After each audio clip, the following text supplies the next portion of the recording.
Well, welcome to our Bible study for this week. It really picks up on from last week. You may remember last week we were looking at the prophecy of Micah, and he told us to do justice and to love kindness and to walk humbly with your God. And we talked a little bit about Micah's ministry in the context of King Ahaz, who made an unholy alliance with the leader of the Assyrians, Sennacherib, and then King Hezekiah, who brought in reforms. And God delivered Israel from the hand of Sennacherib because Hezekiah had torn down all of the idols and the altars to foreign gods and reinstituted worship of God and God alone. Today we really pick up the story just before all of this happens, and it also, I think, has a neat connection to 2 weeks ago when the unnamed king of Israel is terrified when Naaman the Aramite comes into the country with a letter from his king saying to the Israelite king, "You have to heal me." And he's so terrified that he doesn't even think to get in touch with Elisha, who, of course, ultimately ends up telling Naaman how God will heal him, and Naaman does get healed. And we talked in that week about how fear can so often cause us to do the wrong thing and get outside of God's will. Well, all of that is a part of this week's story, and our lesson writer had portions of chapter 36 and portions of chapter 37 of Isaiah, and then backed us up even to chapter 2. I want to read all of 36 and then the first few verses of 37, so we really kind of get the whole story. And it is told as a story, and I think you'll be able to follow along, particularly because I'm using the Message, Eugene Peterson's translation, and it reads pretty well, I think. So if you will, hear now the 36th chapter and the first few verses of the 37th chapter of the book of Isaiah. In the 14th year of King Hezekiah, Sennacherib, king of Assyria, made war on all the fortress cities of Judah and took them. Then the king of Assyria sent his general, the Rabshakeh, accompanied by a huge army from Lachish to Jerusalem to King Hezekiah. The general stopped at the aqueduct, where it empties into the upper pool on the road to the public laundry. 3 men went out from Jerusalem to meet him: Eliakim, son of Hilkiah, in charge of the palace; Shebna, the secretary; and Joah, the son of Asaph, the official historian. The Rabshakeh said to them, "Tell Hezekiah that the great king, the king of Assyria, says this: What kind of backing do you think you have against me? You're bluffing, and I'm calling your bluff. Your words are no match for my weapons. What kind of backup do you have now that you rebelled against me? Egypt? Don't make me laugh. Egypt is a rubber crutch. Lean on Egypt and you'll end up flat on your face. That's all Pharaoh, the king of Egypt, is to anyone who leans on him. And if you try to tell me we're leaning on our God, isn't it a bit late?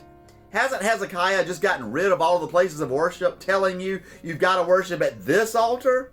Be reasonable. Face the facts.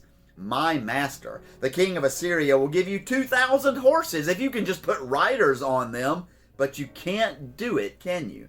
So how do you think, depending on flimsy Egypt's chariots and riders, you can stand up against even the lowest ranking captain in my master's army?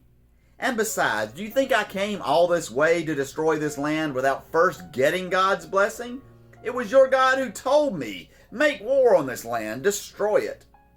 Eliakim, Shebna, and Joah answered the Rabshakeh, "Please, talk to us in Aramaic. We understand Aramaic. Don't talk to us in Hebrew within earshot of all of our people who are gathered around." But the Rabshakeh replied, "Do you think my master sent me to give this message to your master and you, but not to all of the people who are clustered here? It's their fate that's at stake. They're the ones who are going to end up eating their own excrement and drinking their own urine." Then the Rabshakeh stood up and called out loudly in Hebrew, the common language, "Listen to the message of the great king, the king of Assyria. Don't listen to Hezekiah's lies. He can't save you. And don't listen to Hezekiah's pious sermons telling you to lean on God, telling you God will save us, depend on it. God won't let this city fall to the king of Assyria. Don't listen to Hezekiah. Listen instead to the king of Assyria's offer. Make peace with me. Come and join me. Everyone will end up with a good life, with plenty of land and water, and eventually something far better. I'll turn you loose in wide open spaces and with more than enough fertile and productive land for everyone. Don't let Hezekiah mislead you with his lies. God will save us. Has that ever happened? Has any god in history ever gotten the best of the king of Assyria? Look around you. Where are the gods of Hamath and Arpad? The gods of Sepharvaim? Did the gods do anything for Samaria? Name one god that has ever saved its countries from me. So what makes you think that your God could save Jerusalem from me? The three men were silent. They said nothing, for the king had already commanded, don't answer him.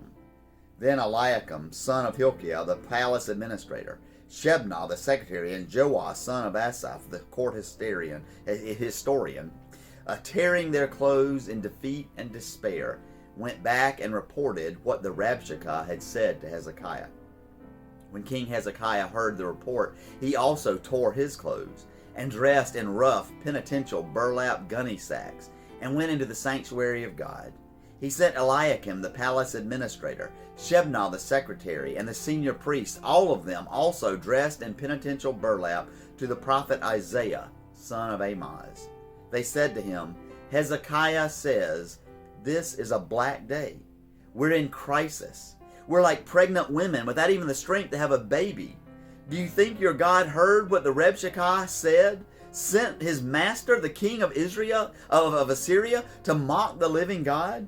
And do you think your God will do anything about it? Pray for us, Isaiah. Pray for those left here holding the fort. Then King Hezekiah's servants came to Isaiah. And Isaiah said, tell your master this. God's message is this. Don't be upset by what you've heard. All those words the servants of the Assyrian king have used to mock me, I personally will take care of him. I'll arrange it so that he gets a rumor of bad news back home and rush home to take care of it. And he'll die there, killed a violent death. And then we back up to the second chapter to a much earlier prophecy of Isaiah. The message Isaiah got regarding Judah and Jerusalem. There's a day coming when the mountain of God's house will be the mountain, solid, towering over all mountains. All nations will river toward it. People from all over set out for it. They'll say, come, let's climb God's mountain and go to the house of the God of Jacob. He'll show us the way he works so that we can live the way we're made. Zion's the source of the revelation. God's message comes from Jerusalem. He'll settle things fairly between nations. He'll make things right between many peoples. They'll turn their swords into shovels, their spears into hoes. No more will nation fight nation. They won't play war anymore. Come, family of Jacob, let's live in the light of God. Well, we talked a good bit last week and the week before about when we make a decision based on fear, it is almost always going to be outside of the will of God. It's going to be the wrong decision. We may choose to act how we might act were we afraid, but we can never make a decision out of fear. And I think we really see how Rabshakeh, who was, of course, Sennacherib's spokesperson, is trying to instill fear in the emissaries and in Hezekiah and even in all the people. And he's trying to instill fear by saying that how great his army is and how weak the army of Israel is. We'll give you 2,000 horses if you can put 2,000 riders on them, but we know you can't. We're going to defeat you. He tries to instill fear by mocking God and saying, look at all the other gods and their countries, these other countries' gods, they couldn't save you. Your God can't. Even lies about God and says, God sent Sennacherib. God said to Sennacherib, you're going to take it over.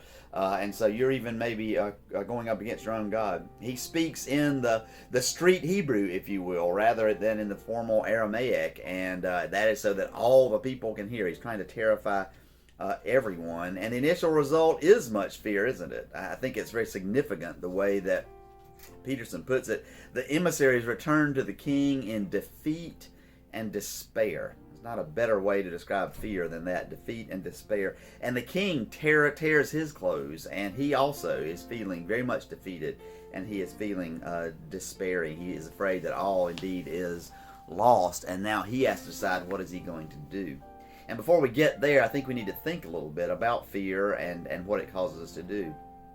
And both animals and people have the same instincts, and in a sense, they're God-given instincts. that when we are threatened, we tend to respond in one of two ways. And you've heard it all your life probably: fight or flight. Or actually, I want to say flight or fight, because I want to begin with flight. And this is oftentimes even an unconscious decision. We find ourselves either fleeing or fighting before we even have a chance to think about it. It's programmed into us so that in the time of an emergency, in the time of an immediate threat, we can respond and hopefully survive. And so let's think about flight a little bit. You've probably heard the old joke, if you and I are out hiking together in the woods and we encounter a bear, I may say to you, I don't have to outrun the bear, I just have to outrun you. But both of us may turn tail and begin running, and we may be amazed at the adrenaline flooding our body and how fast we're actually able to run at that moment. That is flight. And sometimes flight is very good. Probably not in that situation, and we'll get back to that in a minute, but sometimes flight is a good thing. I was in the Grand Canyon once on a backpacking trip, and I'm hiking along, and all of a sudden I hear a loud buzzing sound right next to my foot. And before I could make any conscious decision or figure out what was going on or whatever, I leapt way off to the side, away from that buzzing noise, and when I landed and looked back, there was a rattlesnake right there. Well, my body really saved me. And actually, Grand Canyon rattlesnakes, they're called Grand Canyon pinks. They're fairly docile, and he was really warning me. He did not want to bite me, but I didn't give him the opportunity, or her, the opportunity. I got out of the way, and that's a good thing. And that was an example of flight being a good thing. I'm glad God programmed that into me. Well, let's think a little bit about fight. Now, sometimes instead of flight, we almost instinctively choose fight. They actually say the worst thing you can do if a bear is threatening you to come to you, at least a black bear, which is the bears on the eastern part of our country. We don't have grizzly bears over here. But black bear is threatening you, the worst thing you do is turn tail and run. It's also true of dogs. When we run away from bears or dogs, it tends to trigger their predator response, and then they will run after us. And no matter how much adrenaline gets pumped into you, most bears and most dogs are going to be outrun us and run us down. And instead we're told, and I don't know if I could do this or not, but we're told that if a bear is threatening us, you want to make yourself look as big as possible and speak rather aggressively to the bear, and you're trying to trigger in the bear its flight response, and you want it to decide, I don't want to mess with that because I might not win that fight, and then hopefully it'll turn around and walk away. When I go out jogging sometimes, dogs come out and threaten me some. And I've learned that the first thing you do is stop running. You don't try to run past the dog or outrun the dog, because that really does just get them going. And even if they weren't a threat, they might turn into a threat. So I stop, and I either stop completely or I drop down to a walk. And I always start by trying to sweet talk them with it. Hey, puppy, aren't you a sweet little puppy? All that kind of thing. And usually that works. But if the dog continues to come and gets really aggressive and is getting ready to maybe be a problem, that's when then I have to turn and choose to fight. And it's not so much instinctive, but it's just I'm choosing. And I don't go up and kick the dog or whatever. If I can pick up a rock or something, I might, just in case I need it. But what I usually do is just put a real aggressive tone in my voice and just say, no, and that kind of thing. And oftentimes that causes them to back down, and I've never actually been bit. I can't say that I won't, and I've got a friend who seems like every other month she's getting bit by a dog when she's out running. But there's a sense in which fight is sometimes the right thing to do, and again, I would not want to pick up a stick and beat a dog or whatever, but adopting that fight mode can help and can often defuse the situation and get me past the dogs. Well, both examples I just gave are examples of how we respond to animals. And I think there is a sense in which with animals, we're almost going to have to choose fight or flight with them, because they're not going to be able to respond in any other way. But this morning's passage is not about an animal, of course. It is about a king and an army that was threatening Hezekiah and threatening Jerusalem. And this powerful king fully intends to kill him. And there's a sense in which Judah has already been fighting. The passage begins by saying that Sennacherib has taken all of Judah's fortress cities. They have fought and they have lost, and now Jerusalem is the last one left. And it's really too late to run. And when the Rabshakeh makes his threats, he's not bluffing like we might be bluffing if we're trying to threaten a bear or a dog. No, these are real threats. His army is much bigger than the army of Judah and the army of Jerusalem, and they probably do have the power outside the help of God at taking it. And fighting hasn't worked, and yet it's really too late to flee. And so basically what the emissaries and Hezekiah do is they do kind of flee, but it's the fleeing where we just kind of pull the covers over our head. They tear their clothes in a symbol of grief and mourning and desperation, and they're just about done. And they do that thing that we often do as well that we shouldn't do. We often say, well, now there's nothing left to do but pray. And they send for Isaiah and ask for prayer. However, in spite of that fact, how wonderful and beautiful that is. In that story that I mentioned a little while ago, when Naaman shows up and he has a letter from his king to the unnamed Israeli king, he said the king of Israel is terrified, and he doesn't think to pray. He just is quaking in his boots.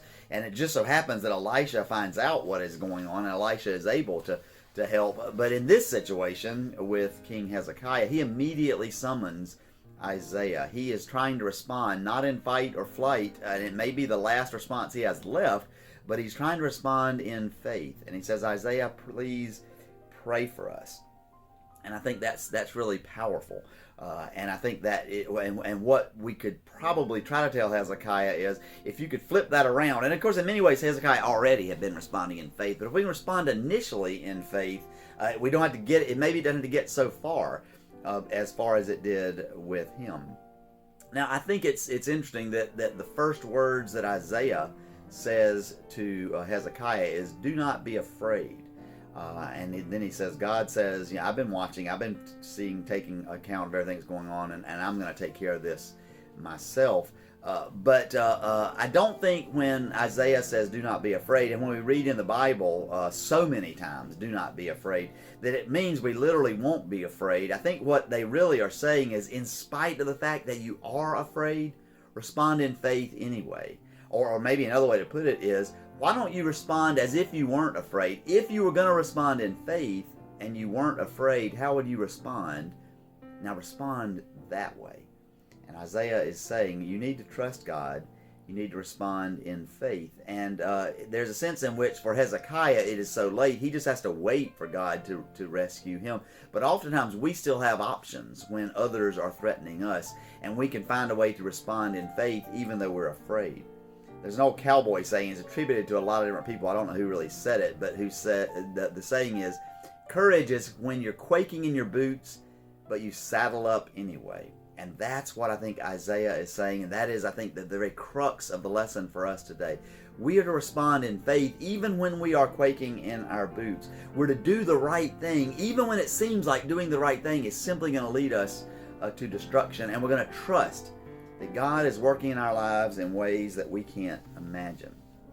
Now, you may be thinking, and I kind of hope you are, of that old phrase, no good deed goes unpunished. And you know that sometimes when we are threatened by others, when we do the right thing, when we find a way to respond to them with grace, when we find a way to try to offer forgiveness or stretch out the olive branch or whatever, we're just going to get struck down. And we know that they aren't going to deal with us well, and it may not even go well for us. No good deed goes unpunished. Maybe I ought to flee. Maybe I ought to fight. And maybe I ought to fight with all the weapons that I have. Even if they are the evil weapons, maybe I ought to do that instead.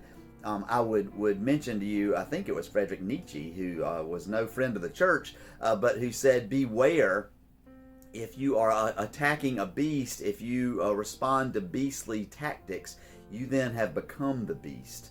And I think that is what the Bible would confirm as well. If we choose to fight, we're going to fight with the weapons of the Spirit, the fruit of the Spirit: love, joy, peace, patience, kindness, goodness, gentleness, faithfulness, and self-control. And those are weapons that when we use them, sometimes the world will turn them against us and we may die. Jesus at the cross chose not to flee. The night before, he knew what was happening. He could have easily fled from that upper room, and in that day and age, there were no DNA tests, there were no way security cameras or credit card checks or whatever. He could have disappeared. He didn't have to go to the cross. He also could have fought, and he tells Pilate that his followers would fight for him. He also says that if he so chose, God would send down legions of angels at his command to rescue him. But he chose not to fight. Instead, he chose to be crucified. And that's where I think that second chapter of Isaiah comes in. It is true, and I want to make very clear before I get to that point, that oftentimes when we do the right thing, God makes a way where there seems to be no way. I have found that in my own life when I have been threatened by other people. When I just hang on to my dignity, when I hang on to my integrity, when I find ways to offer grace to people who do not deserve grace, more often than not in my life, ultimately the right wins out. But that isn't always the case, and we need to recognize the Bible doesn't tell us that, and Jesus himself was crucified. But that's where we get into that second chapter, because in the second chapter, Isaiah is really looking long term. And last week we talked about how prophets both prophesy for the short term and the long term. This is a long term prophecy. The day is going to come when Mount Zion, and that's the mountain Jerusalem is on, particularly the mountain where the temple is, that the Mount Zion is going to be the highest mountain in the world, and that's probably just figurative, but the whole world will come, and that's the way when Paul says every knee will bow and every tongue confess that Jesus is Lord. That's what we are looking toward. And in those days, nations will practice war no more. There will be no more war. And they turn their spears into pruning hooks and their swords into plowshares. I think I got that backwards, but you know you get the picture.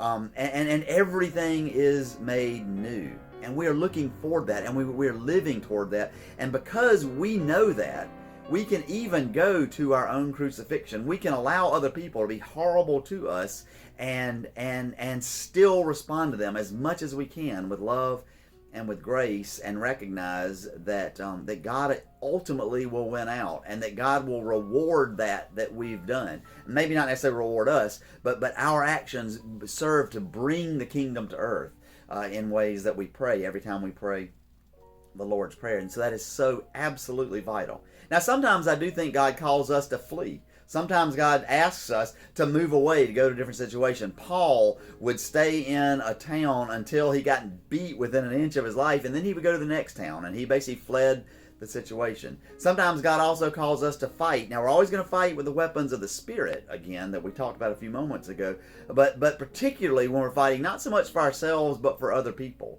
For the oppressed, for people who do not have the power to fight for themselves, we may need to fight for them. But we're not going to fight with the tools of the weapons of the world, weapons of the beast, but with the weapons of Jesus Christ, the fruit of the Spirit. But ultimately, we trust, whether we choose to flee or fight or just simply stand there and take it, to turn the other cheek, like Jesus said, to allow them to crucify us, and to simply pray, Father, forgive them, for they don't know what they're doing. We trust that the second coming of Christ, and Advent is next week, begins next week, and that's when we think not only about the first coming, but the second coming of Christ. It's what we're looking for. And because we know that, and because we believe that, and we trust God for that, we even can go to our deaths or take short-term losses, knowing that God ultimately will redeem all, and all things will be made new. We can rest in the hope that we find in that wonderful hymn, This Is My Father's World, who I think it's the final verse says, "This is my Father's world, oh let me never forget, that though the wrong seems oft so strong, God is the ruler yet. This is my Father's world, the battle is not done. Jesus who died shall be satisfied, and earth and heaven be one." That is the future that we know is coming. That is why we do not need to be afraid, but instead can respond to whatever comes our way with faith rather than with fight or with flight.